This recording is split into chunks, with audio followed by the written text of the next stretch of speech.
Shalom, ada sukacita, amin. Izinkan saya buka masker karena jarak kita jauh ya. Dan memang Bapak Ibu harus tetap mempertahankan diri dengan peraturan yang ada. Protokoler kesehatan itu baik untuk kita. Ya, itu baik untuk kita. Bahkan larangan mudik ya, hari ini juga umat Muslim saudara-saudara kita yang merayakan hari raya Lebaran ya, mereka tidak boleh mudik. Kita bersyukur bukan pemerintah menghalangi, tetapi itu baik untuk kita. Kami mengucapkan untuk saudara-saudara, sahabat, keluarga yang merayakan perayaan Idul Fitri, ya minal aidin wal faizin, mohon maaf lahir dan batin dimanapun Bapak Ibu berada merayakan, selamat merayakan. Dan saat ini juga bersamaan kita umat Kristiani merayakan hari raya kemenangan ya, di mana Yesus Kristus naik ke surga atau Isa Al-Masih naik ke surga. Bapak Ibu Saudara yang terkasih di dalam Tuhan, hari ini kita bersyukur tidak terasa. Tahun lalu kita juga bersama-sama merayakan perayaan kenaikan Tuhan Yesus Kristus dengan suasana waktu itu sangat-sangat ya luar biasa ya, mencekam ya. Saya masih ingat itu di mana baru ya bergejolaknya luar biasa ya COVID itu. Tetapi sekarang walaupun masih terus bergejolak, kita sudah mengerti cara menghadapinya. Kita tidak perlu ada ketakutan yang luar biasa. Kita tidak perlu juga merasa sok punya iman menghadapi tanpa mengikuti protokol kesehatan. Tetapi kita mengikuti semua, ada yang bisa kita lakukan. Ya misalnya vaksin, walaupun bukan jaminan, tetapi perlu kita vaksin dan menggunakan ya masker, sering cuci tangan, yang jaga jarak, jangan ada dalam kerumunan ya. Bapak Ibu Saudara yang terkasih dalam Tuhan, kenaikan Yesus Kristus ke surga. Tema kita adalah kenaikan ke surga. Kenaikan Yesus Kristus ke surga, bukti kemenangannya. Ya, bukti kemenangannya. Mengapa dia naik ke surga? Karena memang surga itu tempatnya. Firman Tuhan berkata, tidak ada seorang pun yang pernah naik ke surga selain daripada dia yang turun ke surga, dari surga. Ya, siapa yang pernah turun dari surga ke bumi? Yaitu Yesus. Dan dia naik ke surga. Ya, jadi tidak ada seorang pun manusia yang pernah naik ke surga selain daripada dia yang pernah turun dari surga. Ya, jadi kembali ke tempatnya. Ya, itu sesuatu yang wajar, bukan sesuatu yang berat, bukan sesuatu masalah, dan itu adalah kemenangan. Saudara yang terkasih di dalam Tuhan, dalam 1 Petrus pasal 3 ayat 22 dikatakan begini, yang duduk di sebelah kanan Allah. Ya, nah jangan ada gambaran berarti ada Allah Bapa kemudian Yesus di sebelah kanannya, enggak. Ini menunjukkan satu kesatuan. Allah itu Esa, jadi satu. Nah, sebutan di sebelah kanan Allah Bapa itu keintiman. Ya, kita percaya ada 3 pribadi dalam satu hakikat itu. Allah Bapa, Anak, dan Roh Kudus itu satu. Nah, ketika dia naik ke surga, duduk di sebelah kanan Allah, ya dikatakan firman Tuhan, setelah ia naik ke surga, sesudah segala malaikat, kuasa, dan kekuatan ditaklukkan kepadanya. Dia naik ke surga. Setelah ia naik ke surga, sesudah segala malaikat, kuasa, dan kekuatan ditaklukkan kepadanya. Hari Minggu kemarin kita sudah belajar firman Allah bahwa Yesus berkata, segala kuasa baik di surga, di bumi diberikan kepadaku. Ada padaku, kata Yesus. Jadi dia adalah Allah yang maha kuasa. Semua takluk di bawahnya. Dialah yang berkuasa. Ya, dia yang memberi kemenangan kepada kita tatkala kita mengikuti dia, menyertai dia. Dan dia naik ke surga karena dia memang punya kuasa. Dia Allah yang berkuasa. Dia Tuhan. Segala sesuatu ada di bawah dia. Ya, dia Tuhan. Duduk di sebelah kanan Allah bersama-sama dengan Bapa. Dia satu dengan Bapa. Setelah ia naik ke surga, sesudah segala malaikat, kuasa, dan kekuatan ditaklukkan kepadanya. Jadi semua takluk kepadanya. Berarti siapa dia? Minggu lalu kita sudah belajar firman Allah. Dia adalah Tuhan. Dia naik ke surga. Dan yang menarik adalah mengapa dia naik ke surga? Untuk apa? Suatu waktu ketika Yesus bersama dengan murid-murid, Yesus beritahu bahwa dia akan naik ke surga. Dan dia katakan, aku pergi ke sana dan menyediakan tempat bagimu. Jadi dia naik ke surga, menyediakan tempat bagi setiap orang yang percaya kepadanya. Dan Yesus berkata, jangan takut, jangan gelisah, jangan khawatir. Memang dalam perjalanan hidup kita, di mana diperhadapkan dengan berbagai persoalan pergumulan, bisa membuat kita gentar, membuat kita takut, cemas. Tapi Yesus berkata bahwa dia naik ke surga dan menyediakan tempat. Kira-kira Bapak Ibu dapat tempat apa enggak? Siapa yang yakin di sini bahwa ada tempat yang sudah disediakan Tuhan baginya? Coba angkat tangan. Ya, amin, amin. Ada yang ragu-ragu? Siapa yang mau sekarang menempati tempat itu? Angkat tangan. Puji Tuhan, hanya kami berdua. Kenapa Bapak Ibu tidak mau? Masih menikmati dunia ini? Jangan berkata, Pak Pendeta ini udah stres, dia mau mati. Tidak. Surga tempat yang indah. Memang segala sesuatu ada waktunya. Jangan memaksakan diri. Ya, karena beban berat yang luar biasa kita hadapi, kemudian kita berkata, Tuhan, saya mau sekarang. Ya, telah menyediakan tempat bagimu, kata Tuhan Yesus. Dan kalau sudah siap, kalau sudah waktunya tiba, dia akan datang. Sehingga di mana Yesus berada, kita pun akan berada di sana. Nah, menjadi persoalan dalam hidup kita, bagaimana cara kita menghadapi perjalanan hidup masa kini yang penuh dengan tantangan, yang penuh dengan pergumulan. Ya, ada tantangan, ada kesulitan, ada penderitaan yang kita alami selagi kita ada di muka bumi ini. Dalam 1 Petrus pasal 3 kita melihat kebenaran firman Tuhan. Ya, kita menghadapi perjalanan hidup, jangan takut. Ya, yang pertama, kan Yesus sudah menang. Dia memberi kemenangan juga kepada kita. Segala kuasa ada padanya, segala sesuatu tunduk padanya, dan dia bersama dengan kita. Jadi dalam perjalanan hidup ini, jangan takut menghadapi musuh, jangan takut menghadapi tantangan, jangan takut menghadapi persoalan, jangan takut menghadapi COVID itu, jangan takut menghadapi segala sesuatu di muka bumi ini, sebab semuanya takluk di bawah Yesus. Amin.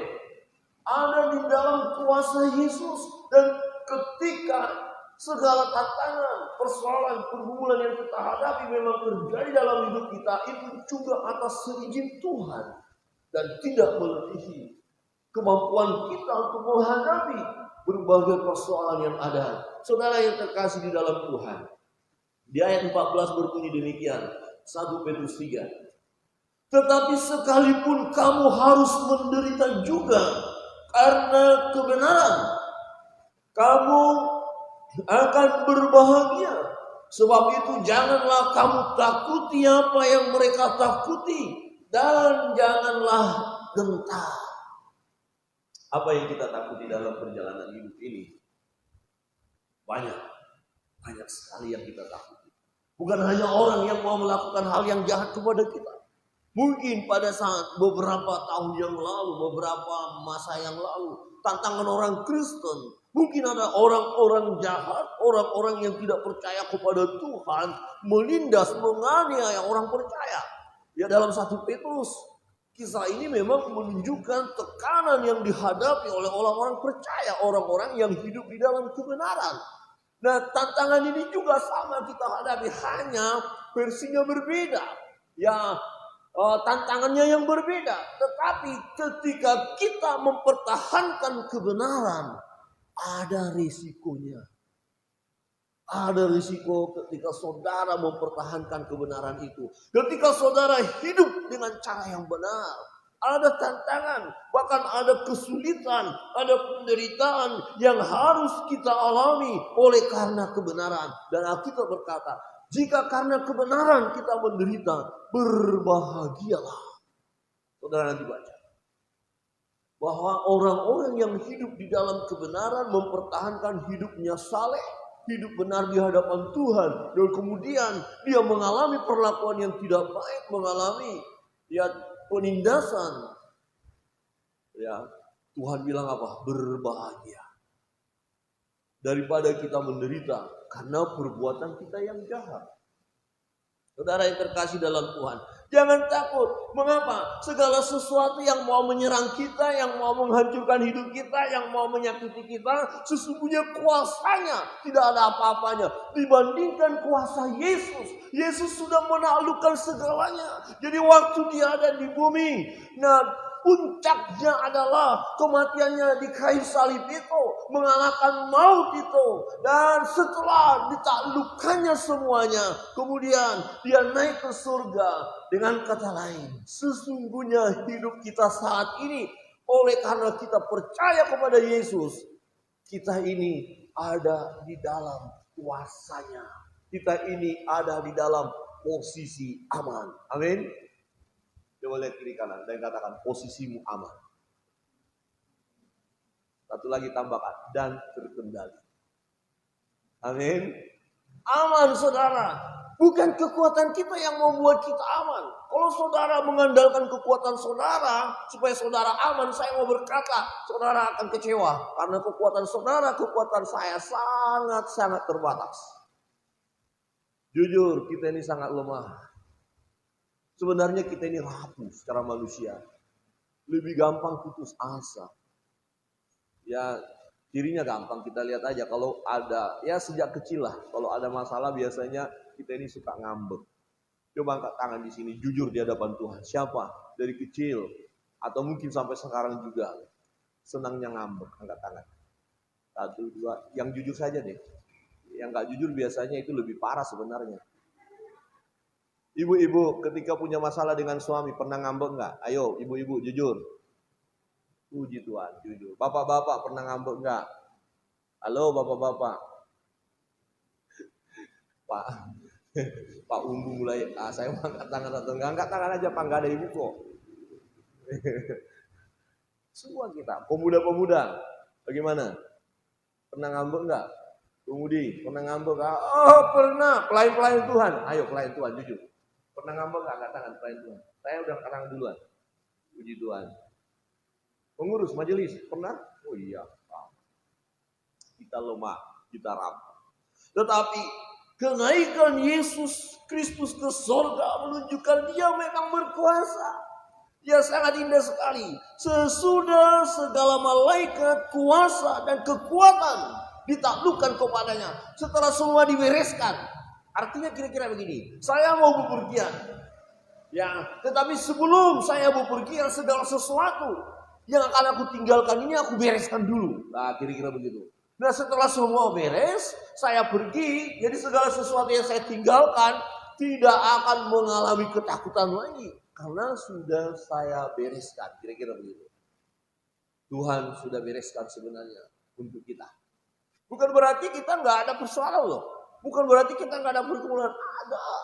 Tetapi ada kemampuan di dalam diri kita untuk menghadapi segala tantangan itu. Amin. Saudara, ada kemampuan di dalam diri saudara. Mungkin kita berkata, mau berapa lama lagi, berapa panjang lagi pandemi ini, kita nggak tahu. Tapi seberapa panjang pun, kalau kita di dalam Tuhan, kita bisa hadapi. Amin. Hanya mungkin tidak bisa hidup mewah aja. Tapi paling tidak bisa kita hadapi. Dan percayakah Bapak Ibu bahwa mujizat itu masih ada? Amin. Oh, mujizat itu ada. Justru di tengah-tengah kesulitan itu, begitu nyata kita lihat perbuatan Tuhan yang dahsyat. Tuhan pelihara kita, Tuhan jaga kita. Apa yang membuat saudara takut dalam hidup ini? Apa yang membuat saudara harus menderita sehingga mau menggoda saudara supaya saudara tidak lagi di dalam kebenaran? Ini yang menjadi persoalan dalam hidup. Maka dikatakan, tetapi sekalipun kamu harus menderita juga karena kebenaran. Pertahankan kebenaran itu. Jangan goncang. Jangan jual kebenaran. Jangan buang kebenaran. Jangan gadaikan kebenaran. Oleh karena ketakutan-ketakutan yang melanda hidup kita saat ini. Mungkin ada cara yang terbaik untuk mendapat berkat. Tetapi bukan dengan cara Tuhan. Jangan tergoda. Ya, ada orang akhirnya melakukan kejahatan daripada saya tidak makan. Itu bukan cara Tuhan. Cara Tuhan harus dengan cara yang benar. Sesuai dengan firman-Nya. Oh, tapi saya menderita. Lebih baik menderita di dalam kebenaran. Daripada secara manusia hidup. Secara kelimpahan. Tetapi secara dunia. Itu tidak berkenan di hadapan Tuhan. Saudara yang terkasih dalam Tuhan. Yesus naik ke surga. Menunjukkan kemenangannya. Sudah selesai. Sudah dibereskan Tuhan kepada kita. Itu sebabnya betapa pentingnya perkataan Yesus kepada murid-murid. Betapa pentingnya perkataan Yesus kepada kita. Bahwa Yesus berkata, aku menyertai kamu. Senantiasa, selalu, terus menerus. Sampai akhir zaman, sampai kesudahannya. Saudara yang terkasih dalam Tuhan. Jangan takut. Ada banyak hal mungkin yang akan membuat kita takut dalam perjalanan hidup ini. Kecemasan, kegelisahan, dan mungkin mulai kehilangan pengharapan. Mungkin juga mulai kecewa, kok hidup seperti ini saja. Mau jadi apa ini ke depan? Saudara ingat firman Tuhan. Rancangan Tuhan bagi kita adalah rancangan damai sejahtera. Bukan rancangan kecelakaan. Amin. Dia memberikan masa depan yang indah bagi kita. Masa depan kita cerah. Masa depan anak-anak kita cerah. Cerah. Karena Tuhan bersama dengan kita. Bersama dengan generasi berikutnya. Tuhan tidak pernah tinggalkan kita. Dan Dia sudah taklukkan segalanya. Semuanya ada di bawah kuasa Yesus. Yesus naik ke surga. Setelah semua kuasa itu ditaklukkan kepadanya. Bagaimana kita menjalani hidup? Pertama, jangan takut terhadap apapun, persoalan apapun. Yang kedua, Bapak Ibu Saudara yang terkasih dalam Tuhan, mari kita harus menguduskan Kristus di dalam hati kita. Kita tidak hanya sekedar berkata, oh Yesus naik ke surga, oh ya Tuhan. Tidak, tetapi Tuhan ada di dalam kita. Firman Tuhan berkata, tetapi kuduskanlah Kristus di dalam hatimu. Bukan Kristus tidak kudus. Kristus kudus. Hati kita yang tidak kudus. Bagaimana Kristus masuk di dalam hati kita kalau hati kita tidak kudus? Oleh sebab itu, supaya Kristus ada di dalam kita, hati kita perlu kudus. Bersih di hadapannya. Bukan dengan kekuatan kita menguduskan diri kita. Bukan. Tetapi ketika saudara dan saya datang kepada Yesus, percaya kepada Yesus, dikuduskannya kita, hati kita. Kemudian kita undang Dia, kita terima Dia sebagai Tuhan dan Juru Selamat kita secara pribadi. Jadi Yesus ada di dalam hati kita. Yesus ada di dalam hidup kita. Terbayangkah kita, pernahkah kita menyadari Dia yang punya kuasa itu, Dia yang maha kuasa itu ada di dalam diri kita. Kalau ini kita pahami, benar firman Tuhan. Apa yang harus kita takutkan? Siapa yang bisa memisahkan kita dari kasih Allah? Penindasankah? Kelaparankah? Ketelanjangankah? Mautkah? Tidak bisa. Tidak ada kuasa lain yang bisa memisahkan kita dari kasih Kristus. Kenapa? Karena Kristus ada di dalam kita. Kuduskanlah Kristus di dalam hatimu sebagai Tuhan. Siapa Yesus bagi saudara? Tuhan. Kurios. Sang pencipta. Dia yang membuat dari yang tidak ada menjadi ada. Dia selalu ada. Dia tidak pernah tidak ada. Alfa Omega. Dia Tuhan ada di dalam diri kita. Wow. Kita ini bukan orang-orang sembarangan. Kita ini spesial di hadapan Allah. Amin. Coba lihat kiri kanan. Engkau spesial bagi Allah. Ya. Amin. Halo. Masa orang-orang yang spesial ini gampang lemah, rapuh? Enggak lah. Ada kekuatan. Ya. Ada power di dalam diri kita. Ada Kristus. Dan siap sedialah. Ini menjadi tantangan. Karena Tuhan ada di dalam kita. Dan siap sedialah. Ya, pada segala waktu untuk memberi pertanggungan jawab kepada tiap-tiap orang yang meminta pertanggungan jawab dari kamu tentang pengharapan yang ada padamu. Tetapi haruslah dengan lemah lembut dan hormat. Ya, dan dengan hati nurani yang murni, supaya mereka yang memfitnah kamu karena hidupmu yang saleh dalam Kristus menjadi malu karena fitnahan mereka. Ada orang yang mau mencoba menzalimi kita. Ada orang yang mencoba memfitnah kita. Ada orang yang mau mencoba menganiaya kita. Tetapi karena kita bisa mempertanggungjawabkan kepada mereka dengan gaya hidup yang sesuai dengan firman Allah, dengan gaya hidup yang sesuai dengan kebenaran, maka mereka akan malu. Kira-kira begini. Orang akan mau mencari kesalahan kita. Tetapi karena kita ada di dalam kebenaran, Kristus ada di dalam kita, maka mereka tidak akan menemukan kesalahan di dalam diri kita. Satu contoh pengalaman Daniel, Sadrak, dan Abednego, Mesak. Mereka hidup benar. Kemudian dicari-cari kesalahan, tidak menemukan. Akhirnya hanya satu yang mereka rekayasa. Orang-orang pada waktu itu merekayasa. Orang-orang yang tidak menyembah Allah itu merekayasa di hadapan raja. Supaya kedapatan Daniel dan teman-temannya melakukan sesuatu yang tidak benar. Yaitu dibuatlah patung. Patung raja untuk disembah. Tetapi Alkitab berkata, Daniel pergi ke loteng. Ya, tiap-tiap hari seperti yang biasa dilakukan, menghadap ke Yerusalem dan berdoa. Akhirnya orang mengintai dia, mencari di mana kira-kira kesalahan Daniel ini. Dan betul, dia ini orang yang suka menyembah Allah. Ini kesalahannya. Akhirnya dengan kebenaran yang dia pertahankan, dia harus masuk ke gua singa. Ada tantangan, tetapi apakah singa-singa itu menelan dia? Tidak. Kebenaran tidak bisa disembunyikan. Kadang-kadang sepertinya orang yang melakukan kebenaran itu tidak ada pembelaan dari Tuhan. Kadang-kadang orang-orang yang melakukan kebenaran itu sepertinya tak percaya, begitu lemah, kau diam saja. Tetapi Tuhan tidak pernah tinggal diam. Tuhan menyertai kita. Kristus ada di dalam kita.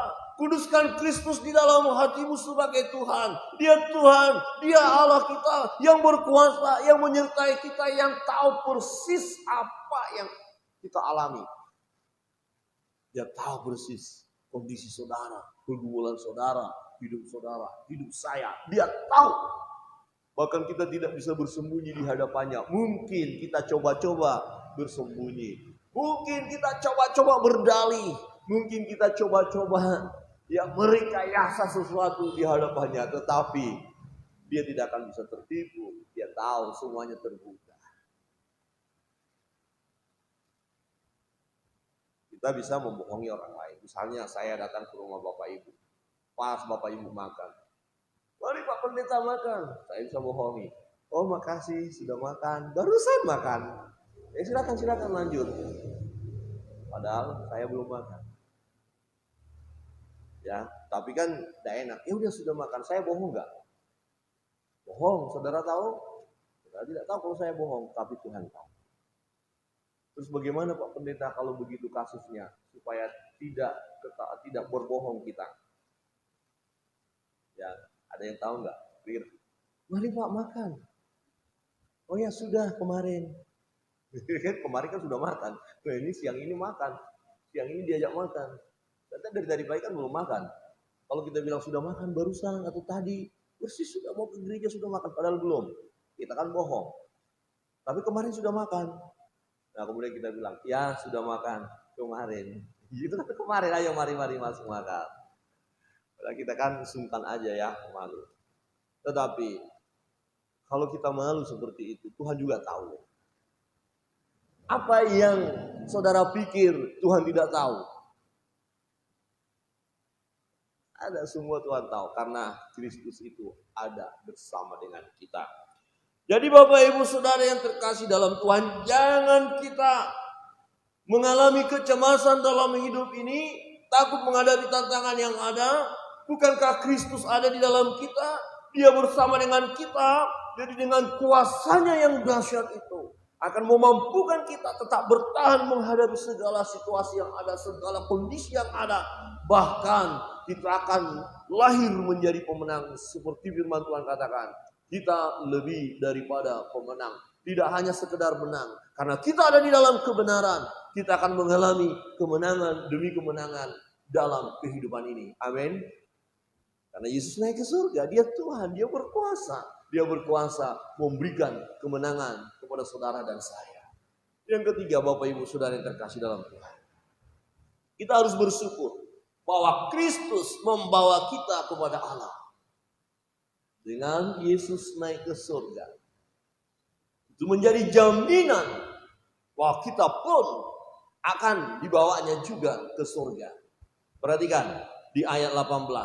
Sebab juga Kristus telah mati sekali untuk segala dosa kita. Jadi yang menghalangi kita untuk ke surga itu kan dosa. Tapi untuk itu Yesus mati. Jadi tidak ada lagi penghalang kita untuk naik ke surga, karena dosa sudah diselesaikan. Ya, Dia yang benar untuk orang yang tidak benar. Kita tadinya tidak benar. Kemudian Dia yang benar, Yesus yang benar, mati untuk kita. Supaya kita menjadi orang benar. Kita dibenarkan di dalam Yesus. Jadi saudara dan saya adalah orang benar. Amin. Coba lihat kiri kanan dan katakan, engkau orang benar. Jangan bimbang. Saudara, saya orang benar. Karena Yesus mati untuk kita. Orang benar itu. Waktu kita orang yang tidak benar, yang hidup di dalam dosa, kecemaran, jauh dari Tuhan, seteru Allah. Tapi Yesus yang benar itu mati untuk kita. Tujuannya apa? Supaya Ia membawa kita kepada Allah.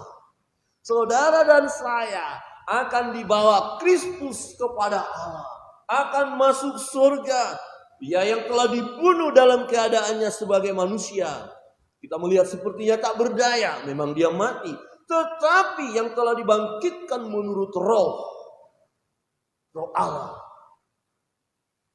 Dia hidup. Ya, dia berkuasa. Dan dia naik ke surga. Peristiwa yang kita baca tadi, waktu murid-murid melihat Yesus naik ke surga, mereka terpesona. Wow, dahsyat. Saking terpesonanya sudah gak kelihatan masih bengong. Pernahkah saudara saking terpesonanya bengong?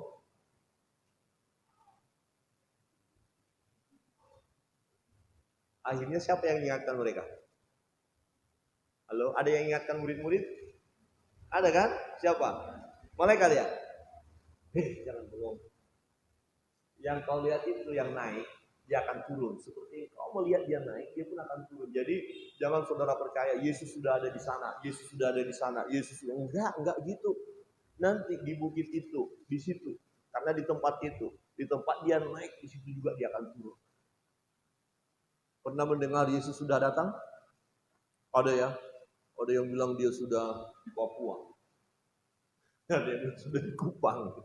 Ada yang bilang ada di Bandung. Oh, yang di Bandung kemarin akan datang di Bandung. Berbondong-bondong orang jual hartanya. Ini kisah nyata. Dia jual harta, padahal dia orang pintar, pejabat ya. Oh, bisa jual harta pergi ke Bandung. Tanggal berapa waktu itu? 10 November. Saya pikir hari pahlawan itu. Ya, tapi itu hari katanya kedatangan Yesus kedua kali. Mereka tunggu-tunggu kok nggak datang Yesus. Akhirnya datang truk dan mereka diangkat. Terjadi pengangkatan. Diangkat ke truk supaya tidak terjadi bunuh diri. Karena kasus di Amerika dulu kan, mereka tunggu-tunggu tidak datang-datang. supaya datang mereka minum racun, cyanida, dan mati semua. Itu sekte sesat. Saudara, memang Yesus akan datang. Tapi jangan tergoncang ketika ada berita, dia sudah di sana, dia di sini, dia di sini. Kedatangannya seperti pencuri, tidak ada yang tahu. Jadi yang terpenting sesungguhnya dalam hidup ini, mari kita bersyukur bahwa Kristus akan membawa kita kepada Allah. Bersyukur ada jaminan keselamatan. Bersyukur tatkala kita meninggalkan dunia ini, cara mati kita, caranya bagaimana nggak jadi masalah. Yang terpenting kita mati di dalam Tuhan. Alkitab berkata, berharga kematian orang yang dikasihinya. Orang percaya yang mati di dalam Tuhan pasti masuk surga, bukan mudah-mudahan. Yang terpenting iman kita, yang terpenting keyakinan kita bahwa Dia Kristus membawa kita kepada Allah. Wow, bersyukur dalam hidup ini, jangan terlalu cemas, jangan terlalu takut tentang kematian. Kematian proses yang akan kita lewati. Yang terpenting adalah keyakinan kita. Kristus membawa kita kepada Allah. Bisa enggak? Bisa. Karena hari ini yang kita peringati ini pentingnya. Dia naik ke surga. Jadi dia sanggup, mampu membawa kita ke surga. Bersama-sama dengan dia. Bapak Ibu, Saudara yang terkasih dalam Tuhan. Kenaikan Yesus ke surga, bukti kemenangannya. Sebab segala kuasa itu takluk kepadanya. Segala kuasa ada pada dia. Sebagai pengikut Kristus yang sedang berjuang dalam kehidupan ini, kita bersyukur bahwa kemenangan ini pun menjadi bagian hidup kita. Yesus menang, kita menang sebab kita orang percaya. Yesus bersama dengan kita. Nah, bagaimana kita menjalani hidup ini di dalam kemenangan dari Yesus Kristus? Jangan hanya berkata saja, ya aku menang. Tapi ketika menghadapi tantangan, kita lupa ya tentang diri kita, status kita sebagai anak-anak Allah. Orang yang sudah ditebus. Jadi ingat, cara kita menghadapi keadaan dunia ini. Jangan kita takut menghadapi musuh. Jangan kita takut menghadapi setiap tantangan. Jangan kita takut menghadapi pergumulan. Hadapi bersama dengan Tuhan, bersama dengan Yesus, kita mampu menghadapinya, kita kuat. Dan yang kedua, kita terus menguduskan Kristus dalam hati kita. Jadi hati kita yang bersih, hidup kita harus soleh, ya suci, artinya berpadanan dengan firman. Kita terus berserah kepada Tuhan, beri diri kita dikendalikan oleh kuasa Roh Kudus, bukan kedagingan kita. Kita terus hidup di dalam Tuhan. Lakukan yang benar yang sesuai dengan firman Allah. Dan yang ketiga, selalu bersyukur. Bersyukur bahwa Kristus membawa kita kepada Allah. Dan kita bangkit.